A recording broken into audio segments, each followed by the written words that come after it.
जी, नमस्कार दोस्तों। मैं रविंदर सिंह RWR क्लासेस में आपका स्वागत करता हूँ।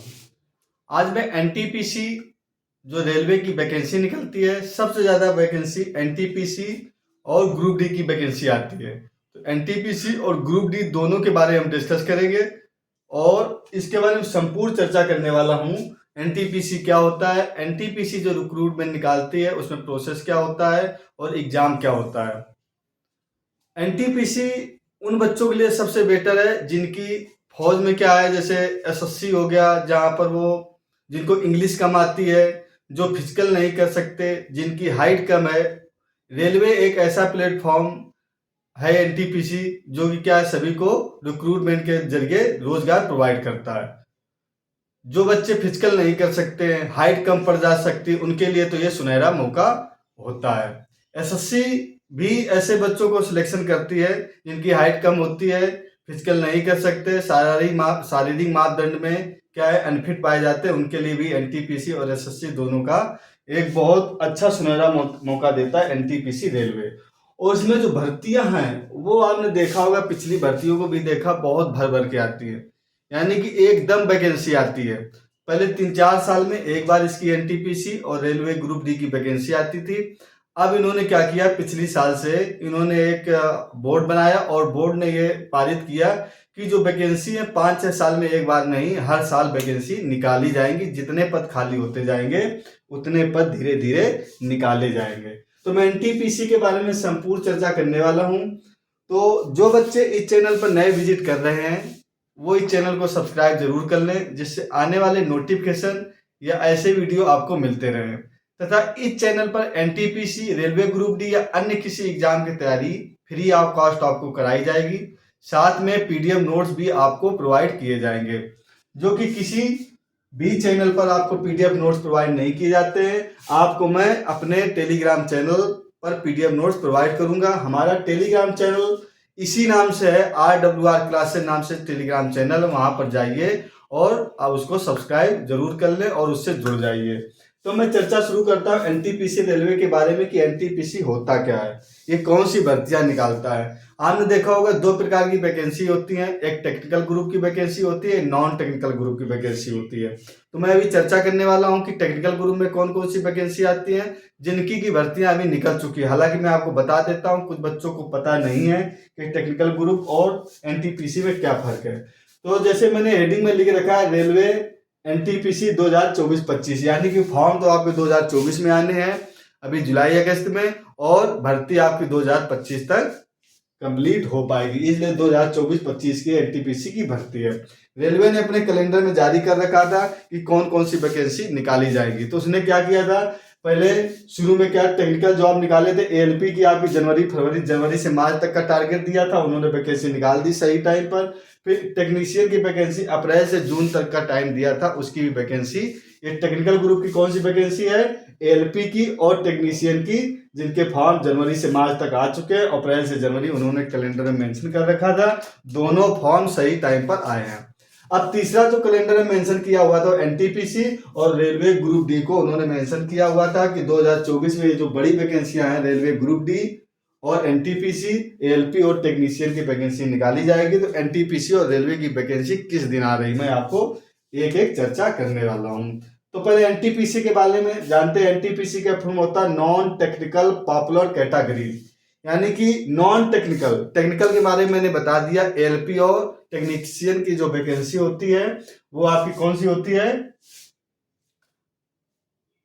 एलपी और टेक्नीशियन की होती है, और टेक्निकल जॉब होते हैं। और नॉन टेक्निकल में जो भी अन्य पद होते हैं, जैसे इसमें सबसे बड़ी बात है ग्रेड 2 से लेके ग्रेड 6 तक के होते हैं, यानी कि स्टेशन मास्टर भी किस में आता है, एनटीपीसी में ही आता है। यानी आप स्टेशन मास्टर भी बन सकते हो एनटीपीसी के माध्यम से। तो मैं नॉन टेक्निकल पॉपुलर कैटेगरी, यानी कि जो नॉन टेक्निकल वैकेंसी है वो कौन, एनटीपीसी के माध्यम से, यानी इस नाम से आपके फॉर्म निकाले जाते हैं।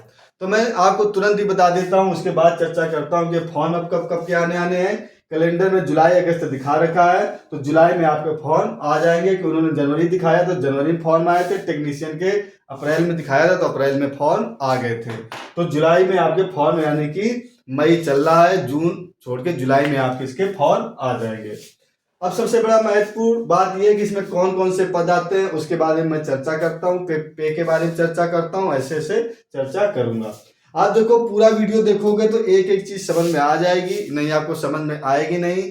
आप तभी उसका फॉर्म भर सकते हो, तभी अच्छे से तैयारी कर सकते हो जब आपको पूरा पता होगा। स्किप करके देखोगे आपको पता नहीं चल पाएगा। तो ये आपको अच्छे से देखना है। वीडियो अच्छा लगे लाइक और शेयर जरूर करो। देखो क्या होता है, लाइक और शेयर करने में मुझे लगता है कि मेरा वीडियो आपको अच्छा लग रहा है तो मैं और अच्छी जानकारी आपको देने की कोशिश करूंगा, ठीक है। और आपको लगता है कि मैं नहीं अच्छी जानकारी दे पाऊँ तो कमेंट्स बॉक्स पर जरूर करिएगा, ये इम्प्रूव करिएगा, मैं वो इम्प्रूवमेंट अपने आप में करूंगा। तो सब्सक्राइब जरूर कर दो और शेयर जरूर करो बच्चों को, ठीक है। आपको इतने मेहनत से मैं वीडियो बनाता हूं तो शेयर जरूर।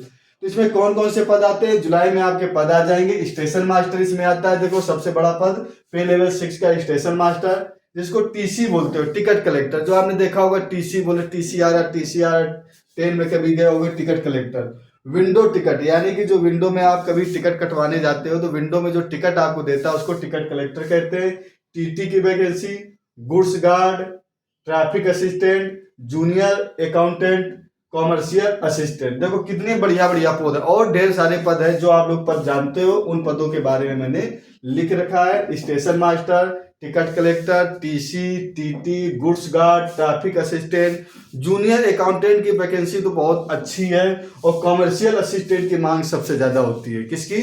Commercial assistant. स्टेशन मास्टर में कॉमर्शियल असिस्टेंट को मैं क्यों प्रेफर दे रहा हूँ कि स्टेशन मास्टर में आपको क्या है, थोड़ा सा लोड होता है, यानी कि दिमाग में आपको थोड़ा सा बर्डन रहेगा, काम थोड़ा ज्यादा रहेगा।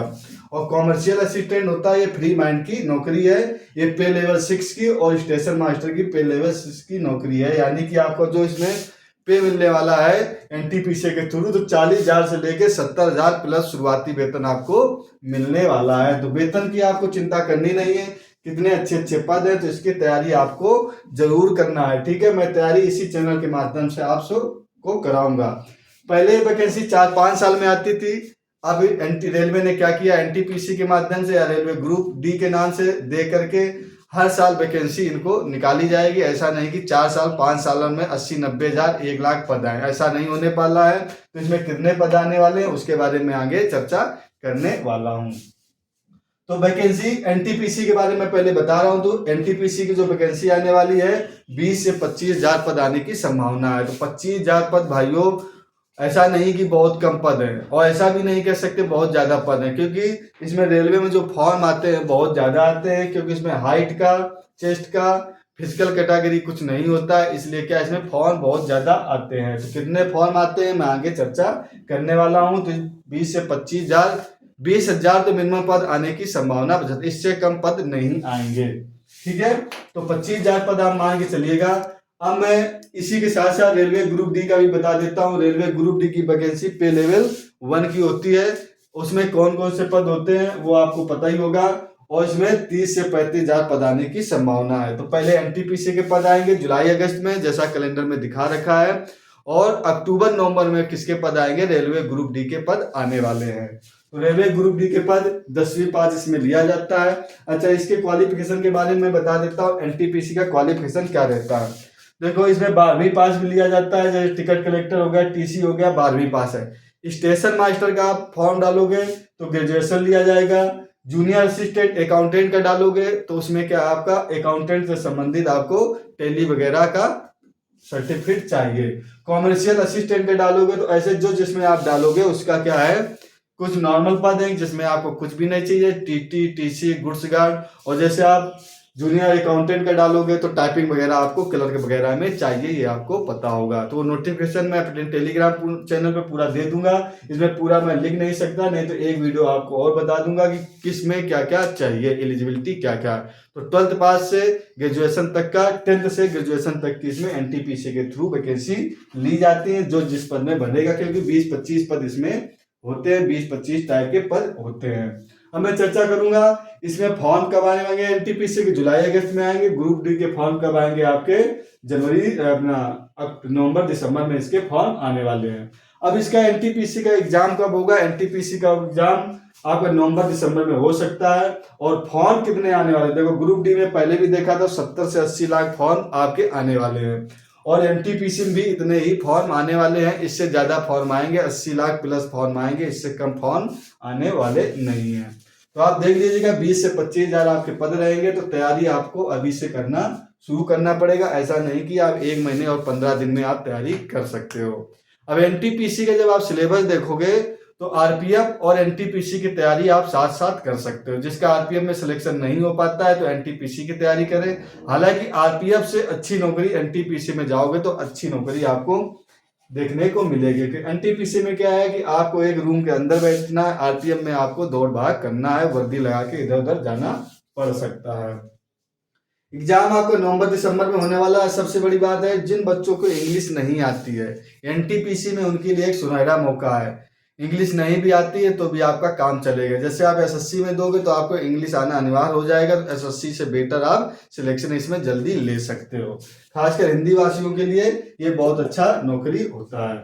अब इसमें एग्जाम पैटर्न क्या होता है, इसमें सीबीटी 1 होगा, फिर सीबीटी 2 होगा। तो सीबीटी 1 जो होगा केवल पासिंग मार्क्स होता है, यानी कि 10 गुना 12 गुना बच्चे जितना बोर्ड डिक्लेयर करेगा उतने गुने जिसका सिलेक्शन हो जाएगा उनको बुलाया जाएगा। फिर सीबीटी 1 के बाद सीबीटी 2 होगा। सीबीटी का मतलब है कंप्यूटर पे आपका टेस्ट होने वाला है, तो कितने कितने क्वेश्चन आने वाले हैं उसके बारे में डिस्कस कर लेता हूँ।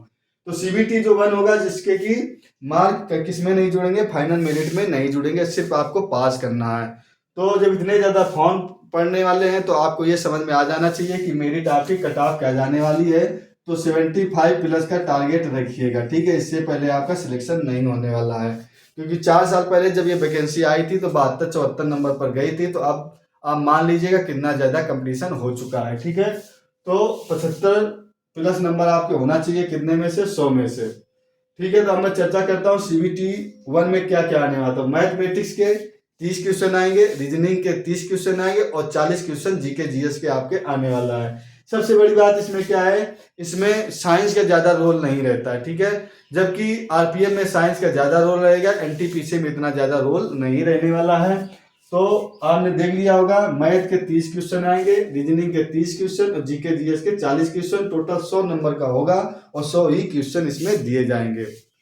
1/3 नेगेटिव मार्किंग इसमें नहीं रहने वाली है। आप सीबीटी 2 जब रहेगा तो इसमें देख बिल्कुल आरपीएफ वाला जो आरपीएफ का सिलेबस है वही इसमें सिलेबस दिया गया है। तो आपको घबराने की बात नहीं, जो बच्चे आरपीएफ की तैयारी कर रहे हैं उसके साथ साथ इसकी भी तैयारी कर सकते हैं, अलग से पढ़ने की जरूरत नहीं है। मैथ के जीके के इसमें 50 क्वेश्चन आने हैं, मैथ के 35 क्वेश्चन, रीजनिंग के 35 क्वेश्चन, यानी कि टोटल 120 क्वेश्चन आने वाले हैं। कितने क्वेश्चन आने वाले हैं, सीबीटी 1 क्वालिफाइड करेंगे, एक प्रकार से मान जो प्री क्वालिफाई करेंगे तो मेन के लिए सीबीटी 2 के लिए 120 क्वेश्चन आएंगे। 120 क्वेश्चन में आपको करना है, इसमें 1/3 नेगेटिव मार्किंग रखी जाएगी, ठीक है। तो आपकी इसमें सैलरी कितने वाली है ये आपको समझ में आ गया होगा कि एग्जाम पैटर्न आपको कैसे सिलेक्शन लेना है। सीबीटी 2 के बाद क्या होगा, जिन बच्चों का सिलेक्शन होगा जिनका नॉर्मल है, जैसे टीसी का उनका मेरिट बन जाएगा। जैसे जूनियर अकाउंटेंट वगैरह जिनका टाइपिंग वगैरह, वो टाइपिंग वगैरह स्किल में चला जाएगा, यानी कि उनका जो स्किल टेस्ट होगा वो टाइपिंग वगैरह वाला जो जिसमें क्लर्क वगैरह में फॉर्म डालेगा उस हिसाब से उसकी टाइपिंग वगैरह ली जाएगी। तो ये मैंने संपूर्ण चर्चा की, आप लोगों को समझ में आ चुका होगा। अब मैं आप लोगों को एक महत्वपूर्ण बात बताने वाला हूं कि आपको सिलेक्शन कैसे लेना है। सिलेक्शन आप तभी ले सकते हो जब अभी से आप पढ़ाई करना शुरू करोगे। यदि कोई कहे कि 1 महीने और 15 दिन में मैंने सिलेक्शन ले लिया, तो वो सिलेक्शन देखो झूठ बोल रहा, पहले से वो तैयारी कहीं ना कहीं कर रहा होगा। नहीं इस एग्जाम की, अन्य किसी एग्जाम की, क्योंकि सिलेबस तो तकरीबन सेम होता है, ठीक है। तैयारी किसी और का करता है और सिलेक्शन कहीं और हो जाता है। प्रैक्टिस से या 15 दिन की तैयारी करने से तो वो बोलते हैं मैं 15 दिन या 1 महीने में सिलेक्शन ले लिया। ऐसा नहीं होता है। 1 महीने में सिलेक्शन यदि होने लगे, कोई दवा नहीं कि पैरासीटामोल खाया और बुखार उतर गया। तो आपको क्या है, सिलेक्शन लेने के लिए अभी से मेहनत करना पड़ेगा। मई का महीना निकल गया है, जून जुलाई में आपके फॉर्म आ जाएंगे, तो जुलाई का आप वेट मत करिएगा, आप अभी से तैयारी में लग जाइएगा। तो अभी आपके पास 6 से 7 महीने आपका पास समय एग्जाम तक का, हो सकता है दिसंबर या जनवरी में इसका एग्जाम लिया जाएगा। तो आपको 6 से 7 महीने में आपका संपूर्ण से 4 से 5 महीने में सिलेबस कंप्लीट करिएगा, 1.5-2 महीने आप प्रैक्टिस करिएगा। प्रैक्टिस मेक परफेक्ट, यानी कि प्रैक्टिस से आप सिलेक्शन ले सकते हो। सोचो पढ़ के ही सिलेक्शन लिया जा सकता है। मैंने एक आपको आरएलपी रूल बताया था, कौन सा रूल, आरएलपी रूल बनाया था। P for practice, L for running, री फॉर रीडिंग। तो आपको ये तीनों चीजें करना पड़ेगा, RLP करना पड़ेगा, तभी आपका सिलेक्शन ले सकते हो। कोई एक चीज आप नहीं किया तो सिलेक्शन से आप कोसों दूर हो सकते हो। जैसा कि कहा गया है कि जवानी का जो श्रृंगार होता है वो सरकारी नौकरी, यानी कि लड़के या पुरुष का जो जवानी का श्रृंगार होता है उसको सरकारी नौकरी से उसकी जवानी का श्रृंगार होता है। आप कितने भी पैसे कुछ भी कमा लो, ये सरकारी नौकरी आपके पास है तो आपको अलग दृष्टि से समाज देखेगा। ये सरकारी नौकरी नहीं, आपको अलग दृष्टि से देखा जाएगा। ऐसा जरूरी नहीं कि पैसे आपके पास है तो पैसा यदि है वो अलग मैटर हो गया, एक गवर्नमेंट जॉब पाना एक अलग मैटर हो गया। तो सरकारी नौकरी यदि आपको पाना है तो आपको अच्छे से तैयारी करना पड़ेगा। ये सारा चीज समझ में आ गया होगा। जिसको समझ में नहीं आया तो कमेंट बॉक्स में लिखिएगा, मैं उसको पर्सनली टेलीग्राम चैनल पर RWR क्लासेस नाम से मेरा टेलीग्राम चैनल है, उधर से जुड़ जाइएगा। वहां पर आपको संपूर्ण जानकारी मैं दोबारा दे दूंगा। मिलते हैं नेक्स्ट वीडियो में। Okay, thank you for watching.